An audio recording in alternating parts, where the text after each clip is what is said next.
All right, on this episode of Bare Knuckle Bowker, very excited to be speaking to an individual ahead of quite the fight that is going to be going down on April the 19th. Now, BKB 40 is where that's Yeah. transpiring in Cardiff, Wales. And we've got Emil Markic taking on the defending and reigning champion Dan Podmore, and great having the Bridgerweight champion on Bare Knuckle Bowker today. How's it going, man? All good, mate. Yeah, just getting fight ready. Just can't wait to the 19th. And a bit of an adjustment there because now the April 4th main event in Myrtle Beach for BKB 39 will be Cub Hawkins taking on Jack Marshman for the Cruiserweight Championship. And now you're on the April 19th card. Like, does that shift things a great deal for you, or is it kind of just like different day, same task, basically? Absolutely.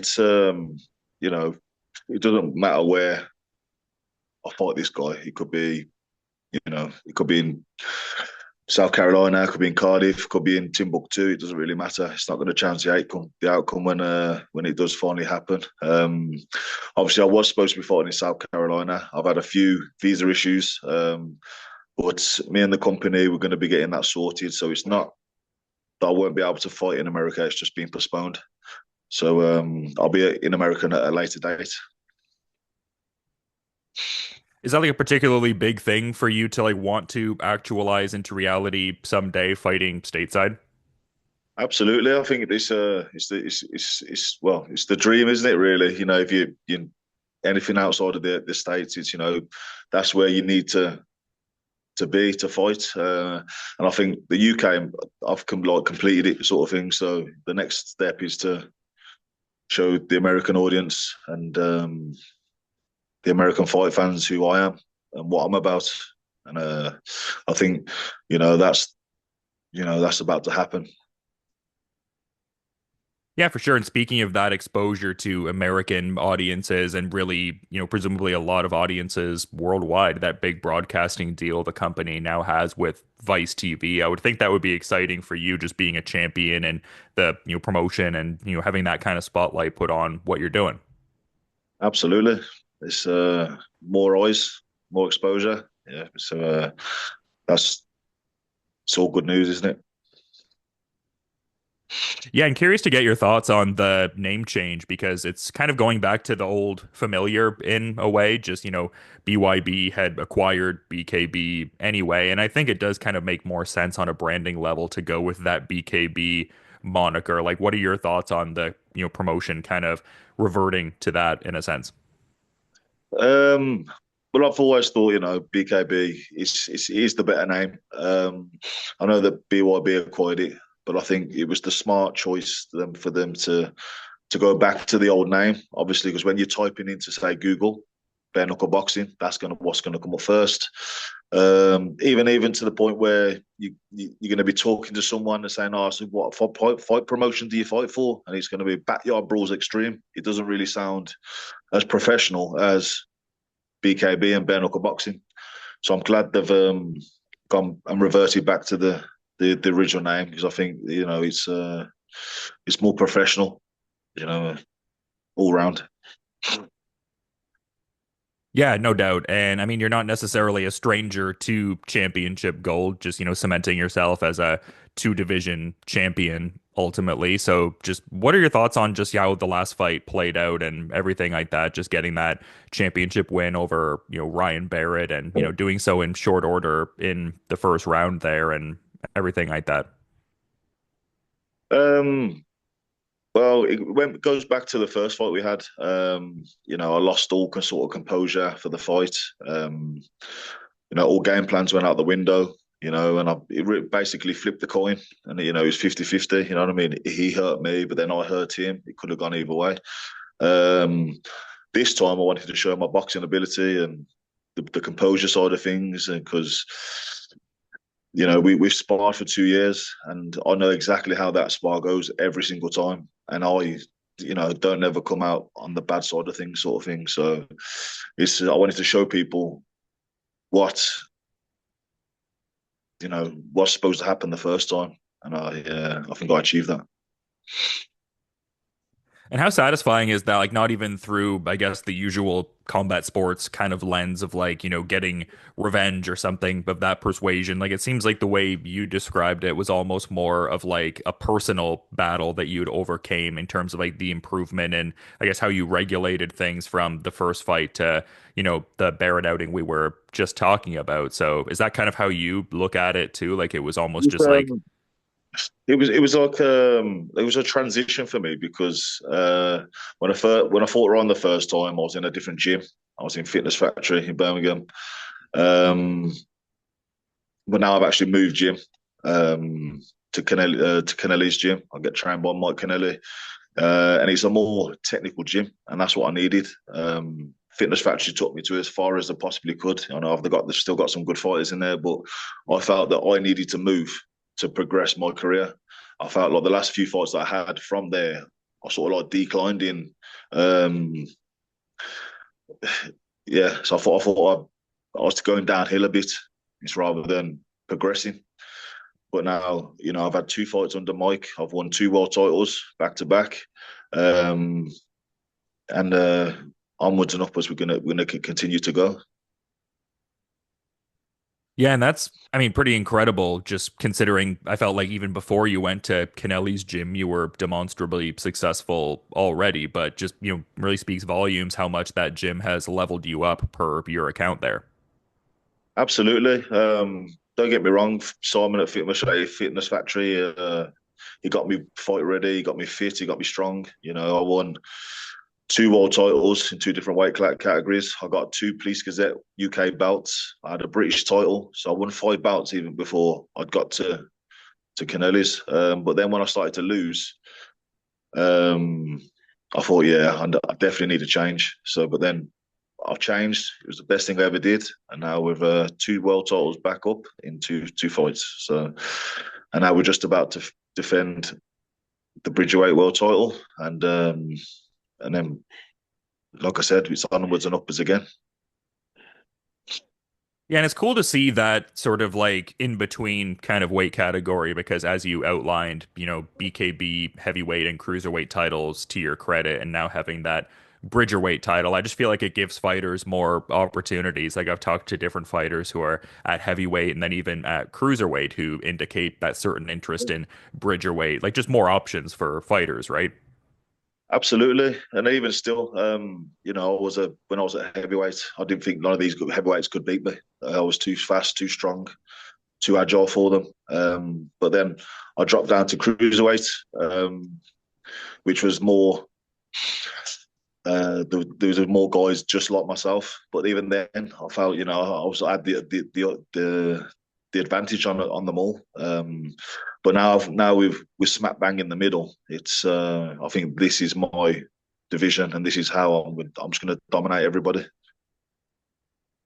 And I guess there's even that BKB super cruiserweight title now. Like I'm seeing Marco Martiniak is going to be defending that belt against Jordan Fuentes, the Cuban crocodile, on that upcoming BKB 41 card. And I guess there's a lot of relevance to, your career and just what's going on that particular event as well with BKB heavyweight champion Gustavo Trujillo readying to defend his belt against Kamil Sokolowski. So a lot going on there on that May 31st card in Jacksonville, it seems like. Yeah, it's a bit confusing to me, to be honest, because Marco expressed interest in fighting me after his last fight. So I said that I'd happily fight Marco. And then before this fight, I was having to ask, "Can I fight this person? Can I fight this person?" And I was getting told no. I said, "So why am I the champion asking to fight these people when they should be lining up to fight me?" There was Cody East. I said, "Oh, can I fight Cody East?" He was like, "No, you can't fight him." I was like, "Right, can I fight Dewitt Dixon or Maurice Morris or uh, Cuban Crocodile?" I was like, "I'll have him next." He says, "No, he can't. He's fighting Marco." I said, "So why is the number one in my division fighting another guy?" And then I offered obviously I said I was interested in fighting Marco. I said, "Well, he could have come straight to me for the title. He could have been fighting for my title, but he chose not to, and then went to he wanted to fight Fuentes instead." So it's a bit confusing to me. I'm here to fight everybody. I'll take on anybody, anytime, anywhere, and everybody knows that. So it was a bit confusing to me how I was always having to ask to fight. You know what I mean? People should be lining up to fight me, and now I'm fighting that someone that's not even ranked. It's but like I said, it's not going to matter. It's the job's still going to get done the same way. So when April 19th comes, you're going to see who the real Bridgerweight champion is. Yeah, I mean, it sounds like you're trying to just like focus on what's within your immediate control, I guess. Absolutely. Now, you said talking about the super cruiser division. I said, look, if Marco doesn't want to come up to me, I said I'm still interested in fighting Marco, so I'll go down to 95 and I'll fight Marco there. So let's see what happens between him and the Cuban Crocodile. And like I said, I'll fight either one of them guys either as well. So, and there's a possibility of me going back up to heavyweight. You don't know. We know we're not the future holds. So, but I think Trujillo's got a big problem ahead of him when he fights Camille. That's interesting because I mean, I think Gustavo's track record in a lot of people's eyes kind of speaks to like him not really having faced that much resistance. Like, do you think this is going to be his stiffest test so far? Absolutely. Everyone that fights Trujillo's already beaten before they even get in there. Now, I know that I had a loss to Richie League. That was just a typical fact. The fact that I was massively underweight when I fought Richie League. Now, I would have put a better performance in against Trujillo than Richie League. That was just a waste of time. I think Camille he's been in there. He's been tested with some of the best of the UK's pro boxing heavyweights. So Trujillo is going to have a big problem when he comes up against Camille. I have no doubt in my mind. So he'll be his stiffest test to date. He's Yeah, Camille's no pushover. So he'll be there to fight. yeah, just such an interesting landscape in general and everything like that. And yeah, I mean, you speak to the point of the fight kind of being confusing in the sense that it doesn't necessarily adhere to the rankings so much. But were you aware of Emil Markic before the fight I got know, locked I in? know, Because yeah, yeah, I knew who Emil was. I watched him fight in the BKB against Albert Scamp. He was a it was a good fight. I wasn't really impressed, but then I watched him with Joey Angelo, and which was a similar sort of thing. I know who.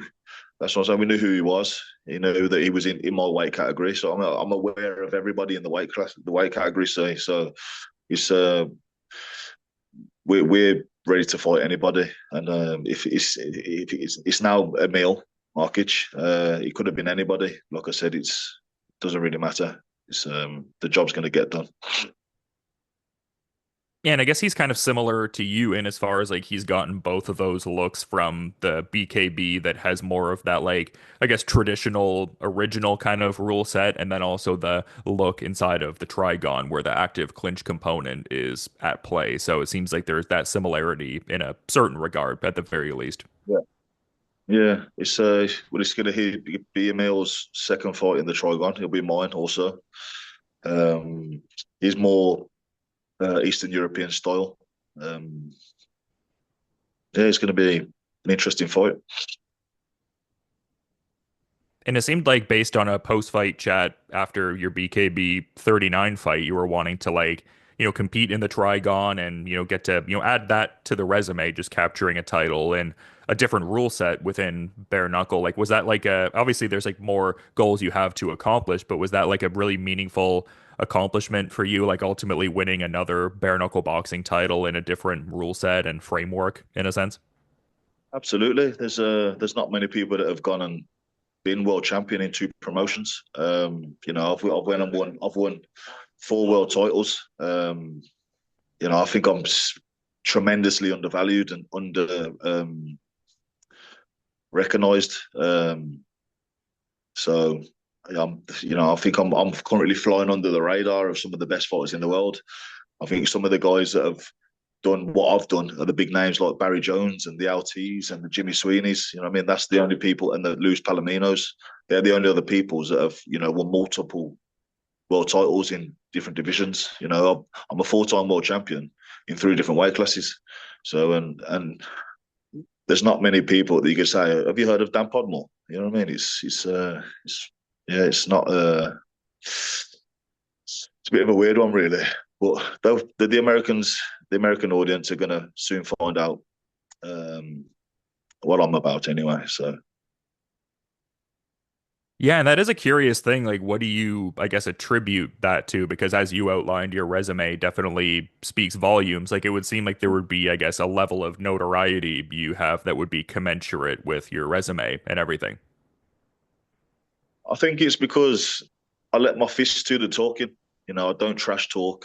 I'm not. I haven't. You know, I've got a few thousand followers on Instagram, but I haven't got a really big social media presence. You know, I don't really like to post. If I didn't box or compete, I wouldn't have social media. I'm a very quiet guy within myself.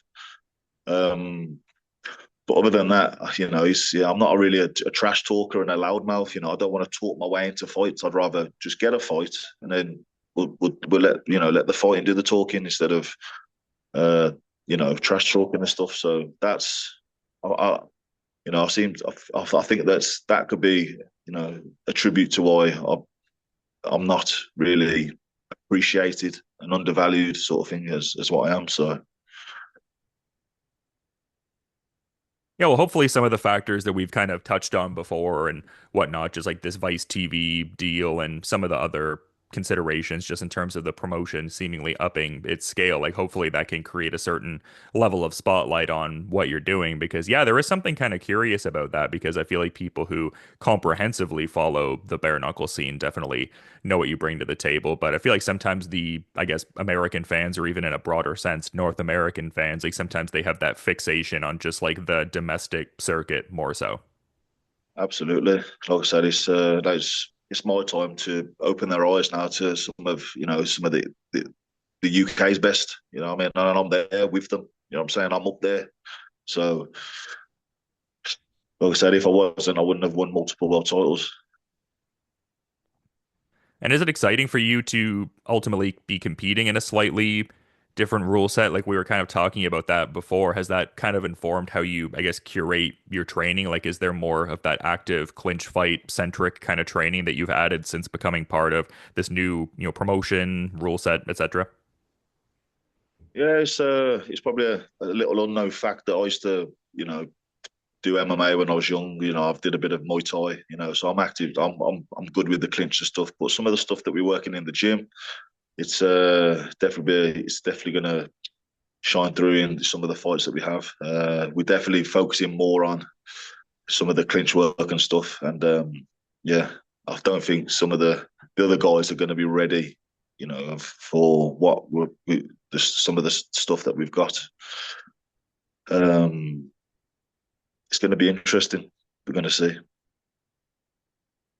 Yeah, and I mean, fighters that I talk to can sometimes delve into this. Some fighters don't as well, like the visualization components related to fighting. Like, do you have a particular set of visualizations for this fight or a certain idea that is reoccurring in terms of how you see things playing out here against Markic? Um, we know how to beat that style.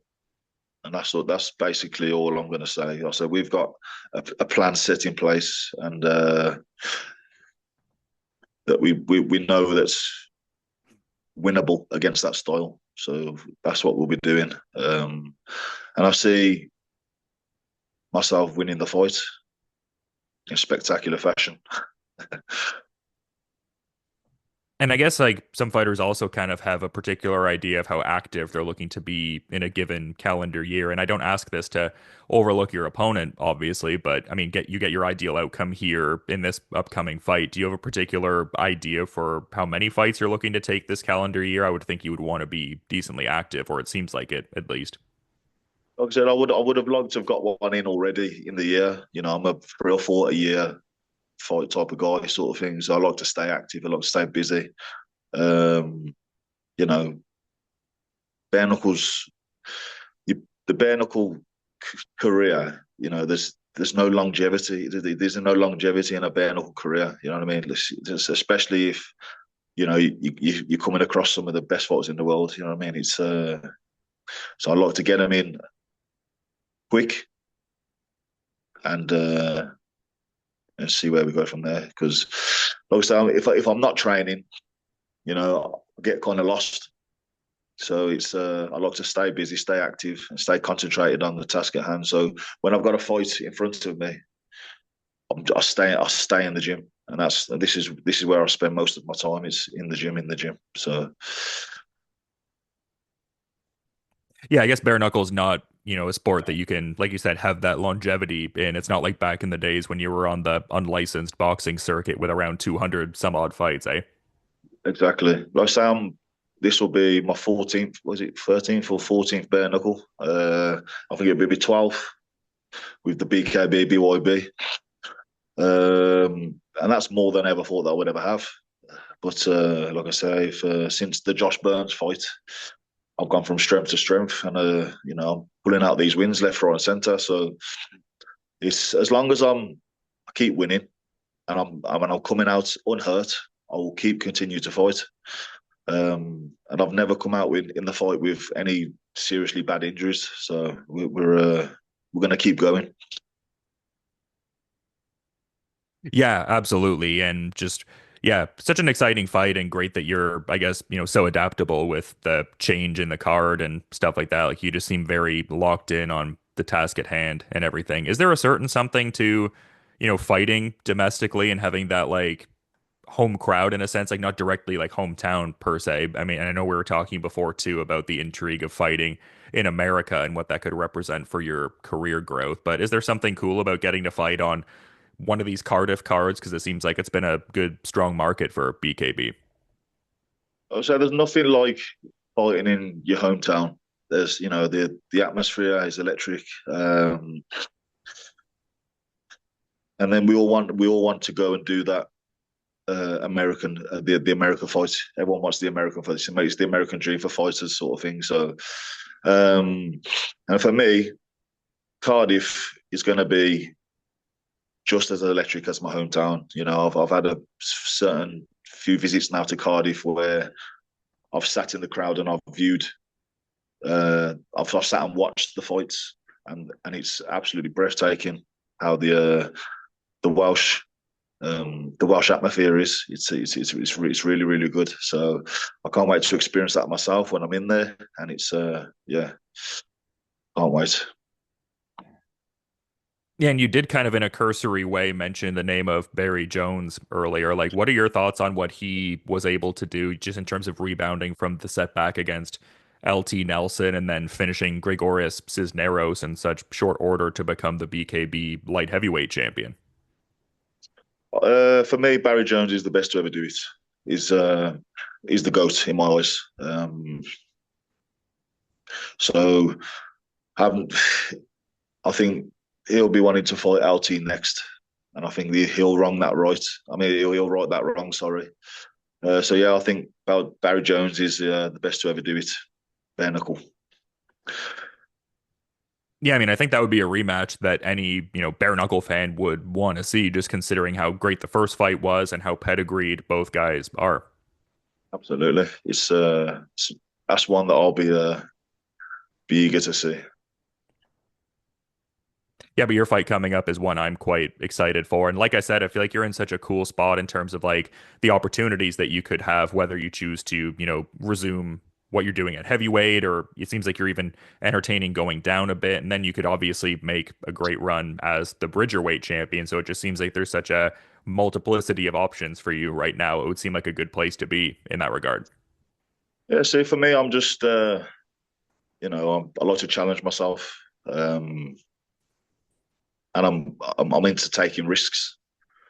So it's without no risk, there is no reward, and all the hard work I put into my training or my work ethic, you know, it's getting me to places which I thought I'd never ever be. So I continue to I'm going to continue to keep winning, and we'll see where my career takes me. But like I said, it could take me anywhere, and I'm one of those fighters that are able to go up and down in weight quite easily. You know, um, I've could drop down to cruiserweight. I'm at Bridgerweight now, but I'm still hitting. like a heavyweight. I could still move. I'm moving like a middleweight. You know what I mean? It's it's quite yeah. I'm in a very good position to be honest. It's like I said, we continue to still win, and we'll see where it takes us. Yeah, absolutely. And to that point, great getting to talk to you at such an interesting juncture in your career, Dan. But I also want to be cognizant of your schedule and what you're getting up to, man. So I figured I'd give you the floor in case you had a final parting thought you were wanting to add as we're kind of wrapping things up here, man. So for today, I'm having a rest day. I've been training very hard. So today is just going to be a case of chilling out and refueling. I just want to say thank you to some of my sponsors though for the continued support. Highland Whiskey Clan, Silverback CBD, and there's a couple others that I can't come to mind right now. But yeah, I just want to thank everybody that's continued to support and can't wait to fight. And April 19th, I'm still going to be the champion. Well, it's a great fight coming up at BKB 40 in Cardiff, Wales. And thanks again so much for making the time to come on ahead of this Emil Markic fight and this, Bridgerweight title defense you're embarking on. It's great getting to have you back on the Bare Knuckle Bowker platform. All the best with the remainder of the preparations, man. I'll be checking out the fight when it goes down. But until then, you enjoy the remainder of your rest day. And yeah, thanks so much for coming on. Thanks for having me on, mate. It's been a pleasure.